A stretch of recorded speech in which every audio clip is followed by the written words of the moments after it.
آسمان کی قسم جس میں برج ہیں اور اس دن کی جس کا وعدہ ہے، اور حاضر ہونے والے کی اور اس کی جس کے پاس حاضر ہوتے ہیں، کہ خندقوں والے ہلاک کر دیے گئے، یعنی آگ کی خندقیں جس میں ایندھن جھونک رکھا تھا، جبکہ وہ ان کے کناروں پر بیٹھے ہوئے تھے اور جو ظلم وہ اہل ایمان پر کر رہے تھے ان کا نظارہ کر رہے تھے،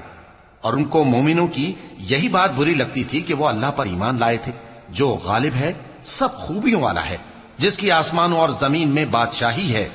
اور اللہ ہر چیز سے واقف ہے۔ ان لوگوں نے مومن مردوں اور مومن عورتوں کو تکلیفیں دیں اور توبہ نہ کی، ان کو دوزخ کا اور عذاب بھی ہوگا اور جلنے کا عذاب بھی،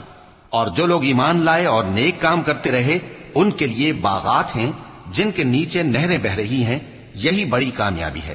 بے شک تمہارے پروردگار کی پکڑ بہت سخت ہے، وہی پہلی دفعہ پیدا کرتا ہے اور وہی دوبارہ زندہ کرے گا، اور وہ بخشنے والا ہے، بہت محبت کرنے والا ہے، عرش کا مالک، بڑی شان والا، جو چاہتا ہے سو کر ڈالتا ہے۔ بھلا تم کو لشکروں کا حال معلوم ہوا ہے، یعنی فرعون اور سمود کا؟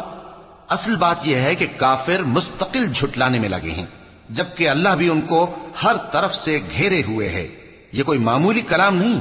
بلکہ یہ قرآن عظیم الشان ہے، لوح محفوظ میں لکھا ہوا۔